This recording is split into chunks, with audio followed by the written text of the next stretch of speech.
Raghav industries 2016 का case लो हम लोग देख रहे थे।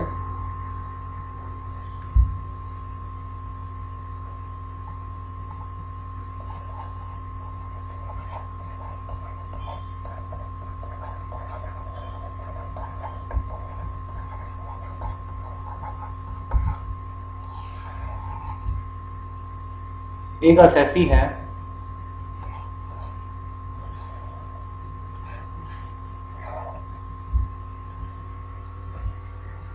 कुछ इनपुट्स लेता है, रॉ मटेरियल, इससे जो है फिनिश प्रोडक्ट बनाता है। रॉ मटेरियल जो है इनपुट्स, इस पर एक्साइज ड्यूटी पे कर देता है और इससे जो है फाइनल प्रोडक्ट बनाता है। और इन फाइनल प्रोडक्ट पर भी इन फाइनल प्रोडक्ट पर जो है वो एक्साइज ड्यूटी पे करता है, इन पर भी पे करता है। बट ये फाइनल प्रोडक्ट जो है वो एक्सपोर्ट कर देता है। क्या कर देता है? एक्सपोर्ट कर देता है। तो वो जो है rule 18 of central excise rules 2002 के अकॉर्डिंगली रिबेट जो है वो क्लेम कर लेता है। रिबेट, ठीक है, रिबेट क्लेम कर लेता है। और आपको पता है रूल 18 रिबेट आउटपुट पे क्लेम करी, इनपुट के ऊपर भी रिबेट क्लेम कर सकता है अकॉर्डिंग टू रूल 18। तो एक्सपोर्ट के केस में रूल 18 के हिसाब से रिबेट ये यहां पर भी क्लेम कर लेता है, ठीक है। यहां रिबेट क्लेम कर ली, इधर भी रिबेट क्लेम कर ली। या तो ये ऑप्शन है दिस एंड दिस, या दूसरा ऑप्शन उसके पास है रूल 19 के हिसाब से रिबेट ले ले। Rule 19 of central excise rules 2002 bond भर के, रूल 19 के हिसाब से।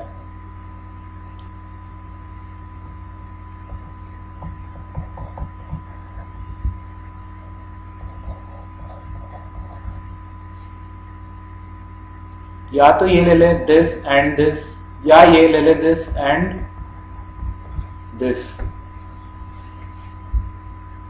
ठीक है।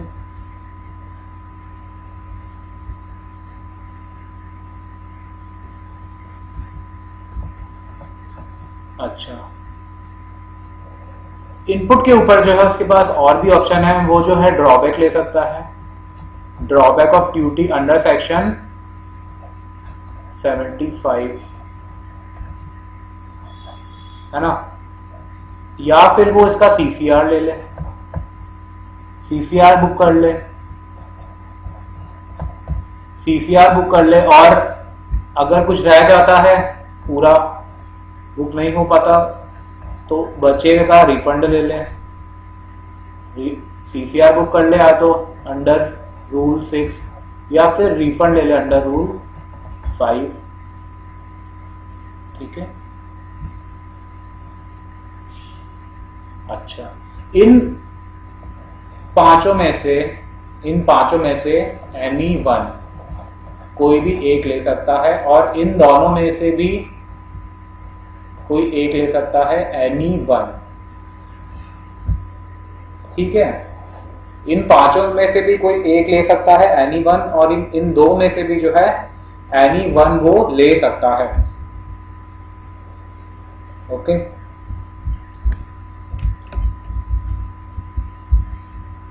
अब ये तो आपके जो थे बेसिक्स थे, ये तो अभी आपके बेसिक्स थे, इतना तो आपको अभी तक पता था। अच्छा, अब मुद्दा यहां पर क्या आया, यहां पर इस केस में क्या हुआ, इस केस में क्या हुआ, असेसी जो था,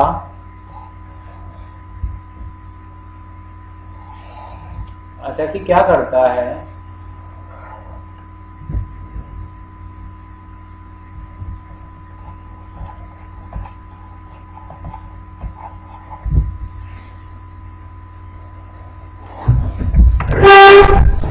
रॉ मटेरियल है पॉलीस्टेबल फाइबर, रॉ मटेरियल है, इससे जो है एसएसई, इससे जो है एसएसई फाइनल प्रोडक्ट बनाता है। क्या है फाइनल प्रोडक्ट? यार्न। क्या है एक बार देखिए कि इसमें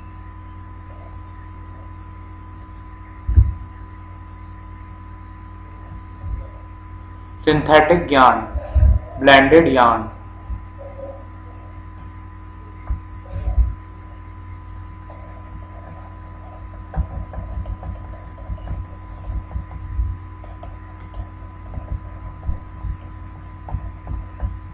फाइनल प्रोडक्ट। इसके ऊपर एक्साइज ड्यूटी पे कर दी उसने और रिबेट ले ली अंडर रूल 18, ठीक है। और ये जो पॉलीस्टेबल फाइबर एक्सेट्रा था आपका रॉ मटेरियल जो था, इसमें क्या है देखिए, एक तो इनपुट है, एक तो आप यहां पर आपका इनपुट है, इनपुट के ऊपर इसने एक्साइज ड्यूटी पे करी, इनपुट सर्विस के ऊपर जो है इसने सर्विस टैक्स पे किया, और साथ में जो कैपिटल गुड्स थे, इन कैपिटल गुड्स के ऊपर जो है इस पे भी इसने एक्साइज ड्यूटी पे करी। अब इनपुट के ऊपर जो एक्साइज ड्यूटी और सर्विस टैक्स है, इनपुट के ऊपर जो इनपुट और इनपुट सर्विस के ऊपर जो एक्साइज ड्यूटी और सर्विस टैक्स है, इसका तो इसने ले लिया duty drawback under section 75(1). Okay, duty drawback ले लिया अंडर सेक्शन 75(1). कैपिटल गुड्स पर जो एक्साइज ड्यूटी पे करी, इसका इसने ले लिया क्या? सैनवर्ड क्रेडिट, सीसीआर ले लिया। समझ रहे हैं? इनपुट जो था उस इनपुट और इनपुट सर्विस का ड्रॉबैक ले लिया, और कैपिटल गुड्स का जो था इसने सीसीआर ले लिया, ठीक है।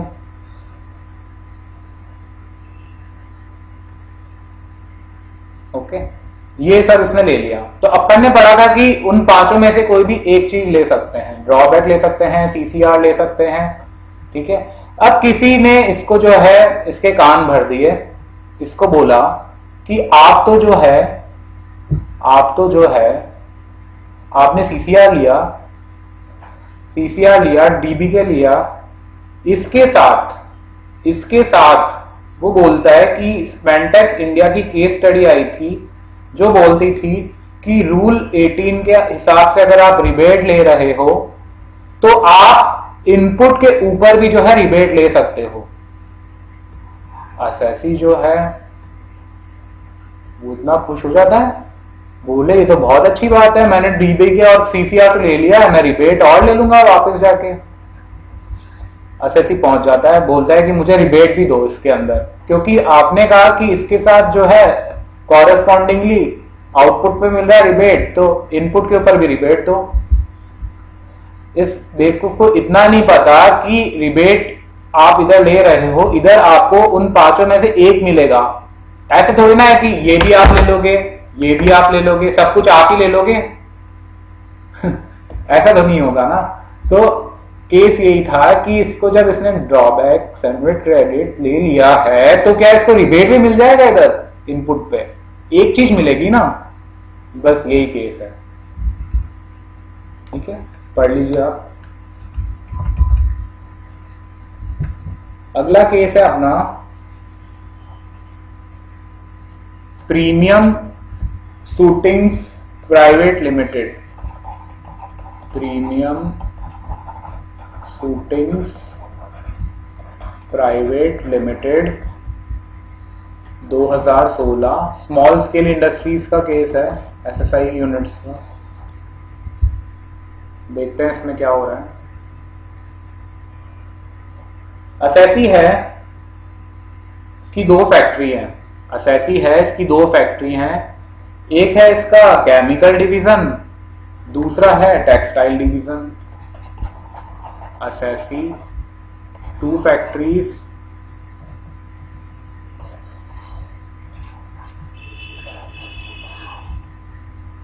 टेक्सटाइल डिवीजन एंड दूसरा है केमिकल डिवीजन। ठीक है। टेक्सटाइल डिवीजन में ये जो है रॉ मटेरियल यूज करके रेडीमेड गारमेंट बना रहा है। ओके। और केमिकल डिवीजन में क्या बना रहा है? केमिकल डिवीजन में क्या बना रहा है? Polymer, vinyl, acetate, etcetera etcetera. Okay, ये सब जो है बना रहा है।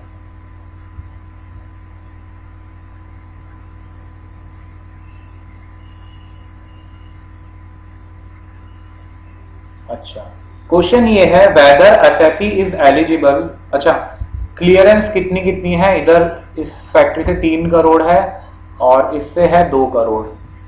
क्वेश्चन ये है कि वेदर एसएससी एलिजिबल टू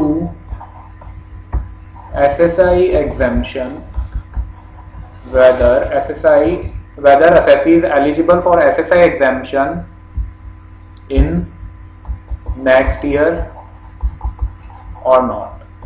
इस क्लियरेंस के हिसाब से आप बताइए कि क्या SSI एलिजिबल होगा नेक्स्ट साल। ये मुद्दा यही है कि फैक्ट्री इंडिपेंडेंट फैक्ट्री का हम क्लियरेंस नहीं देखेंगे, इन दोनों का क्लियरेंस जोड़ लेंगे। 3 लाख प्लस 3 करोड़ प्लस 2 करोड़ 5 करोड़। तो 5 करोड़ है, तो अगले साल मतलब ये इस साल एसएसआई नहीं रही, अगले साल आप बेनिफिट नहीं ले सकते हो। ठीक है। So no SSI benefit can be taken. SSI benefit नहीं ले सकते। ठीक है, ये हो गया आपका केस। अगला है केस आपका ज्योति एंटरप्राइज 2016 इलाहाबाद हाई कोर्ट का। इस केस में क्या हो रहा है दोस्तों? इस केस के अंदर क्या हो रहा है देखिए, एक बार इधर आइए। ज्योति एंटरप्राइजेस 2016 ये रहा था, ये आपका प्रीमियम शूटिंग्स,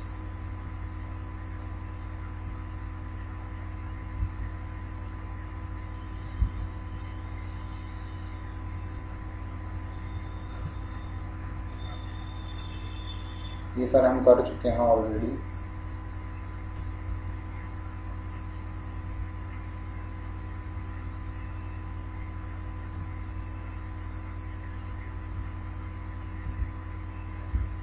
ये आ गया आपका ज्योति एंटरप्राइज 2016 कॉमन टॉपिक्स का पहला केस।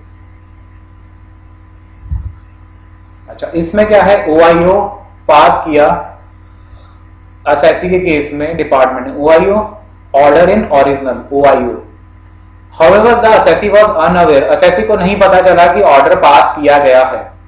ऑर्डर पास किया, ये ऑर्डर जो है ये भिजवा दिया गया डिपार्टमेंट की तरफ से, कम्युनिकेट कर दिया गया, डाकिया लेकर गया इनके एसएससी के घर पे। ओके। अब हुआ क्या कि एसएससी के घर पे एसएससी का भतीजा था 12 साल का, वीरेंद्र यादव करके एसएससी का भतीजा था 12 साल का। वो जो है क्या करता है, देखिए ये ऑर्डर इन ओरिजिनल था, ये कम्युनिकेट कर दिया। पोस्टमैन जो है लेकर आया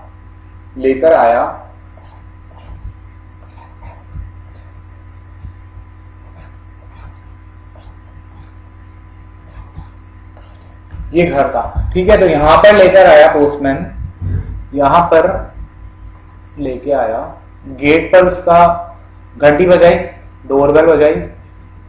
उसका जो है 12 साल का भतीजा था असैसी का, वो आया बाहर निकल के, और असैसी ने बोला कि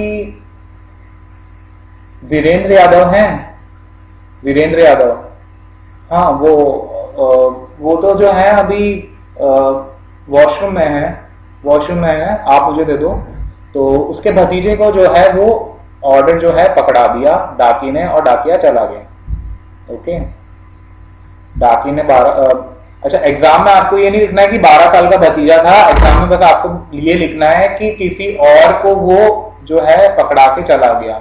ये 12 साल का भतीजा, मैं एग्जाम्पल ले रहा हूँ कि 12 साल का भतीजा है। तो इस 12 साल के भतीजे ने क्या किया ना कि वो उसने ऑर्डर ले लिया, और ऑर्डर अपने चाचा या मामा जो भी है उनको ना देके क्या किया उसने, बच्चे बड़े शैतान होते हैं तो उसने क्या किया, उस ऑर्डर का उसने पढ़ने की कोशिश करी, उस ऑर्डर को उसने उस ऑर्डर को पढ़ने की कोशिश करी, पर उसे वो कुछ समझ नहीं आया कि ये क्या ऑर्डर है। बिकॉज सिक्स सेवेंथ क्लास का बच्चा है, वो क्या ऑर्डर पढ़ेगा, इनकम टैक्स का, एक्साइज का, क्या क्या ऑर्डर पढ़ेगा वो। तो उसको वो ऑर्डर समझ नहीं आया। तो उसने क्या किया, शैतान बच्चा था, उसने उस ऑर्डर का जो था, जो कागज थे, उसका एरोप्लेन बनाया और एरोप्लेन बना के उड़ा दिया। एरोप्लेन बना के क्या किया,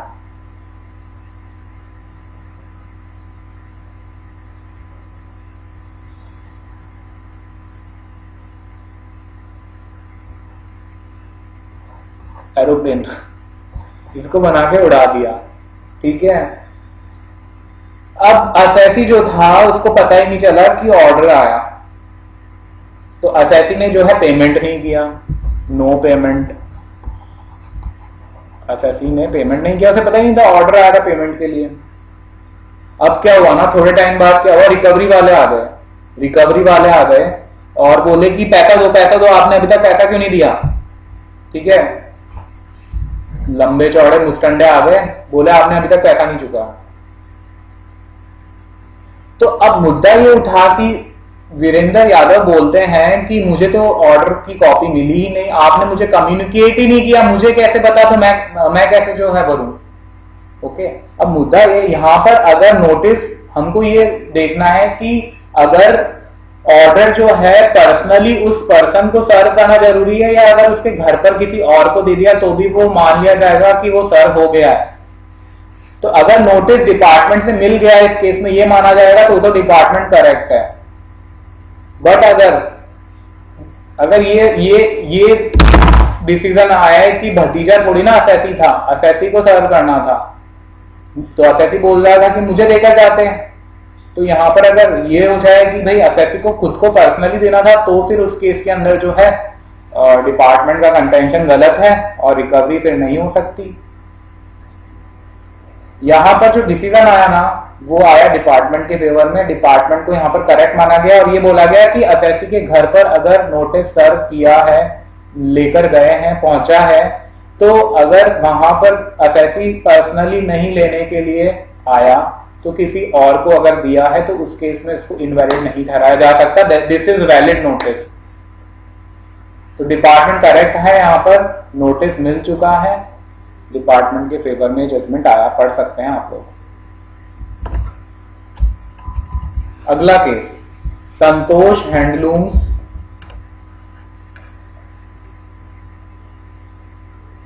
संतोष Handlooms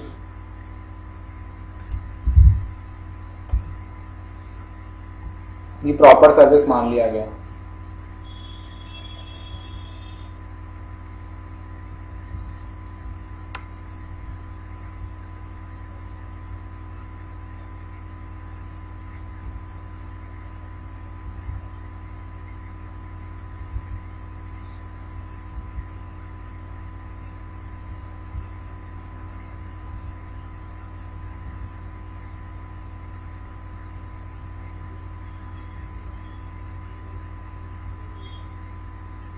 Santosh Handlooms 2016।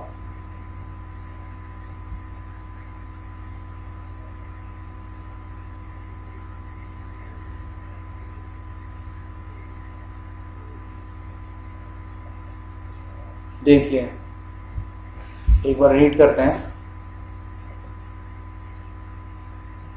The issue which arose for confiscation वाले चैप्टर का है, सर सीजर वाला। The issue which arose for consideration was whether in case of seizure of goods, अगर सीजर हो रहा है under section 110 of the customs act 1962, the show cause notice of the show cause notice required to be issued under 124A within 6 months of seizure can be issued to the custom house agent. Now custom मतलब पहले उसको custom house agent बोलते थे, अब custom broker बोलते हैं। तो क्या शो कॉज नोटिस जो है कस्टम ब्रोकर को इशू की कर सकते हैं इंपोर्टर की जगह पर, जो इंपोर्टर का जो मतलब कस्टम ब्रोकर है, इंपोर्टर का कस्टम ब्रोकर नहीं, जो कस्टम ब्रोकर है, क्या उस कस्टम ब्रोकर को वो इशू कर सकते हैं other rather than importer? Issue in case of seizure of goods under section 110 of the customs act 1962 can the show cause notice required to be issued under section 124A within 6 months of seizure be issued to the custom house agent of the importer instead of importer himself? Legal position देखिए यहाँ पे, the high court made the following significant observations. पहला वो बोलता है कि custom house agent जो है he is only an agent who operates under a special contract with an importer और exporter and in this context is authorise to perform. पहले बता रहा है कि ये कौन होता है कस्टम हाउस एजेंट। दूसरे पॉइंट में बोल रहा है it is no part of the usual and ordinary duty of CHA to accept. ये जो है सीएचए की ड्यूटीज और ऑर्डर्स में नॉर्मली नहीं लिखा गया, यूजुअली उसकी ये ड्यूटी नहीं है कि वो ऑर्डर्स रिसीव करे और जो नोटिस हैं वो रिसीव करे जो कस्टम अथॉरिटीज से मिलते हैं। ठीक है, आगे पढ़िए। In case CHA represents that he has such an authority, अगर सीएचए ये रिप्रेजेंट कर रहा है कि उसके पास ये अथॉरिटी है, he would have to produce the same before the concern statutory authority. उसको जो है स्टैट्यूटरी अथॉरिटी को ये बताना पड़ेगा कि वो ये काम भी कर रहा है। In the given case the department either sought protection of the authority from CHA, neither sought protection of the authority from CHA nor did CHA supply any documents to the custom authority। ना तो department ने पूछा ना उसने supply करे कि वो जो है उसके पास अथॉरिटी है क्या नोटिस वगैरह रिसीव करने की, ऑर्डर रिसीव करने की। which could in ordinary course have preceded the department to serve the notice on the CHA, which in ordinary case had persuaded, मतलब डिपार्टमेंट को परसुएड कर देता कि इसके पास अथॉरिटी है तो वो जो है उसको नोटिस दे सकता था डिपार्टमेंट सीएचए को। Therefore, in the ordinary course, the custom authorities were required to follow the provisions of section 153 of Customs Act 1962। ठीक है, तो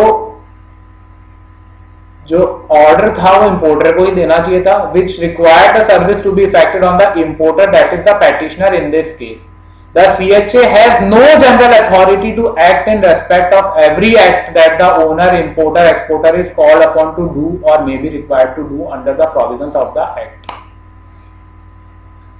Keeping in view this object and or upon to do or may be required to do under the provisions of the act, keeping in view of this object and or the purpose, the legislature has consciously provided that service of order, decision or summon or notice can only be effected in the manner provided in clause A of section 153।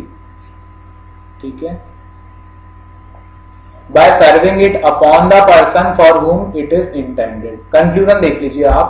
In the light of the above discussion, the High Court held that the show cause notice served on CHA custom broker is not tenable in law। It is not tenable in law। समझ आ गया?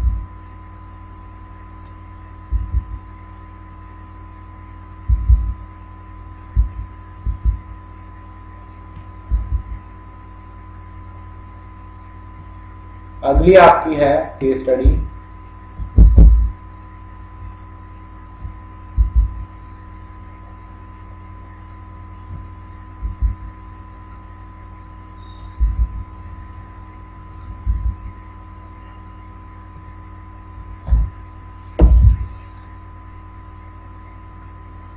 ये Tamil Nadu petro products limited 2015 की नहीं करवाई थी ना मैंने आपको, एक बार आप ये कर लो, ये आपकी ऊपर चली गई है, एक बार ऊपर जाओ आप, तमिलनाडु पेट्रो प्रोडक्ट्स लिमिटेड 2015 की केस स्टडी मिलेगी।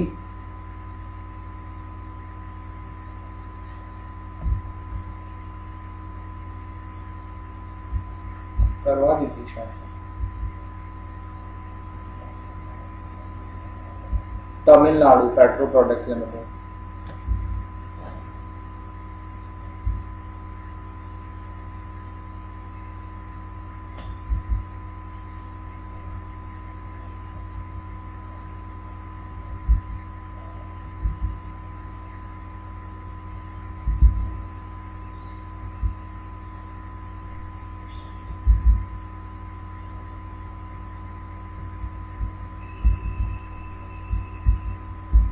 सर्विस टैक्स पर आ जाइए आप। सर्विस टैक्स का आपका केस लॉ है कैटेगरी ए में अपना 2016 का एनएसटी इंजीनियरिंग प्राइवेट लिमिटेड,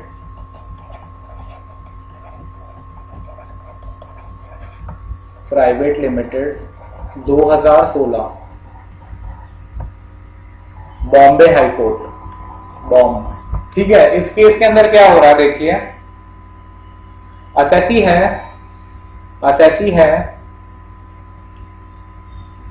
एक एडजुडिकेशन ऑर्डर पास किया गया उस असेसी के अगेंस्ट,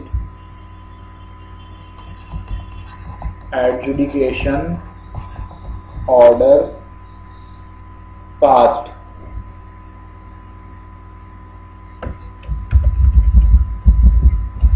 डिपार्टमेंट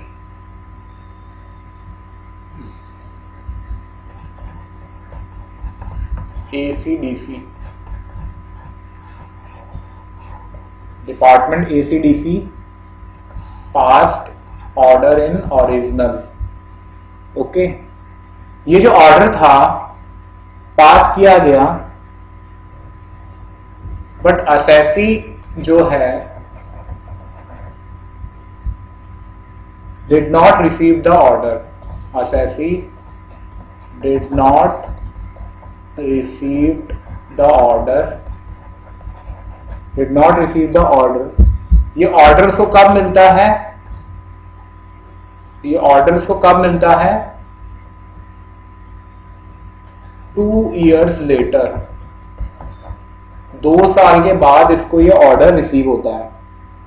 ठीक है, 2 साल बाद इसको ऑर्डर रिसीव होता है कि बाबूजी पे द अमाउंट, 2 साल बाद इसको रिसीव होता है। ओके, अब असेसी जो है अपील फाइल करता है अगेंस्ट दिस ओईओ, अपील अगेंस्ट ओईओ। उसको लगता है कि भाई अमाउंट जो है इसे नहीं पे करना है और वो अपील अगेंस्ट ओईओ फाइल करता है। अच्छा, ओईओ के अगेंस्ट अपील फाइल करने का टाइम पीरियड है 2 मंथ, मगर वो अपील कब फाइल करता है, 2 साल के बाद, 2 साल के बाद, बिकॉज उसे तो 2 साल बाद मिला वो लेटर। तो अब इसकी जो अपील है ना वो रिजेक्ट कर दी जाती है कमिश्नर के द्वारा और ट्रिब्यूनल के द्वारा। Commissioner and tribunal both reject his demand, commissioner and tribunal both rejected. ठीक है, दोनों ने इसकी जो है रिजेक्ट कर दी कि अब आप अपील नहीं कर सकते। असेसी जो है पहुंचता है फाइनली हाई कोर्ट के अंदर। हाई कोर्ट जो है कमिश्नर, अपील्स और ट्रिब्यूनल दोनों का ऑर्डर क्वैश कर देता है और बोलता है कि दिस इज इनजस्टिस। देखिए, 2 महीने मिलते हैं प्लस 1 महीना एक्सटेंड किया जा सकता है, 2 महीने मिलते हैं प्लस 1 महीना एक्सटेंड किया जा सकता है under section 85, 2 months plus 1 month, but 2 साल बाद मिल रहा है। ठीक है, तो सीसी अपील बोलता है कि सॉरी इट इज टाइम बार, तो हम जो है आपको नहीं, आपकी अपील लेंगे। हाई कोर्ट यहाँ पर क्या बोलता है, देखिए कंक्लूजन के ऊपर वाली line, the high court observe that neither the order of the commissioner appeal nor the order of the tribunal recorded a finding that the adjudication order was actually tender to the assessee. जिस दिन tender हुआ है ना तब का हम देखेंगे, ना कि जिस दिन निकल गया है, ऑन अ पर्टिकुलर डेट और receive by him on a particular date. Okay, मतलब जब उसको रिसीव कब हुआ है, इश्यू क्या है यहाँ पे, can the period of limitation be computed from the date of forwarding of the order where such order has not been received by the assessee. Assessee को रिसीव ही नहीं हुआ ऑर्डर, यार असेसी को रिसीव होता तो हम ये मानते कि जिस दिन निकाला है ऑर्डर, बट यहां तो रिसीव ही नहीं हुआ। देखिए पढ़िए आप एक बार बुकलेट में, देखिए आप अपनी, the high court noted that the period of limitation prescribed under section 85(3)(a) of the finance act 1994 to prefer an appeal against order in original in 2 months. The said period begins from the due date of receipt of the decision or order of the adjudicating authority. Okay, ठीक बात। Further, section 37(c) of the Central Excise Act 1944 stipulates that every decision, order passed or any summon notice issued under the said act is deemed to have been served on the date on which such decision, order, summon is tendered or delivered by post or is affixed in the prescribed manner. सही बात है, बात समझ आ रही है। Thus, a pursual of section 37(c) shows insistence upon the service of such adjudication order upon the assessee. Hence, the observation in the tribunal's order that the order in original had been forwarded to the assessee on a particular date was not sufficient in the eyes of the law to start computing the period of limitation. The High Court observed that neither the order of Commissioner Appeal nor the order of Tribunal recorded a finding that the adjudication of order was actually tendered to the assessee on a particular date or received by him on a particular date. ठीक है, tender मतलब देना, tender मतलब देना, मिलना नहीं, tender का मतलब देना, और रिसीव का मतलब कब उसको मिला है, कब उसको मिला है। तो यहां पर तो उसको मिला ही नहीं 2 साल तक, तो आप कैसी ये चीज बोल सकते हो कि हमने निकाल दिया वहां से 2 महीने देखो या 3 महीने देखो, जब मिली 2 साल बाद रहा है। तो यहां पर जो है हाई कोर्ट ने इस ऑर्डर को क्वैश कर दिया। हाई कोर्ट ने क्या कर दिया, क्वैश। ठीक है, भले ही हमारी जो सेंट्रल एक्साइज एक्ट जो थी वो बोलती थी कि एवरी डिसीजन और ऑर्डर पास्ड और any summon notice issued under the said act is deemed to have been served on the date on which such decision, order or summon is tendered or delivered by post. But यहां पर तो मिला ही नहीं ना, तो excise का वो जो है वो मीनिंगलेस है यहां पर लॉ।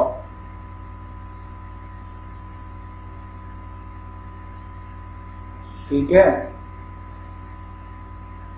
फाइनेंस एक्ट 1994 का सेक्शन 85(3)(a) तो ये बोल रहा है, to prefer an appeal against order in original is 2 months. The set period begin from the date of receipt of decision और order of the adjudicating authority. मगर excise जो था वो ये बोल रहा था कि जिस दिन आपने सर्व कर दिया, मतलब जिस दिन भिजवा दिया उस दिन से मान लेंगे। तो ट्रिब्यूनल और कमिश्नर अपील्स ने वो चीज लेके जो है उसका जो अपील जो है खारिज कर दी थी, बट एक्चुअली में जो है ये खारिज नहीं होगी। समझ में? यहां पर तो रिसीव ही नहीं हुई थी।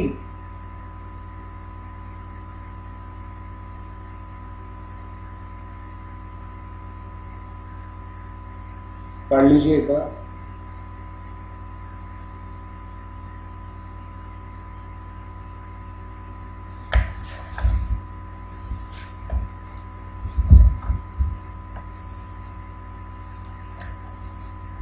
रीड कर लीजिए।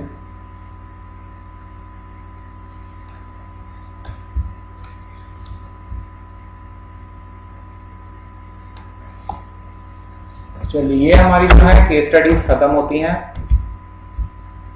आईडीटी की ए कैटेगरी की। बी कैटेगरी को आपको अपने आप एक बार गो थ्रू करनी है।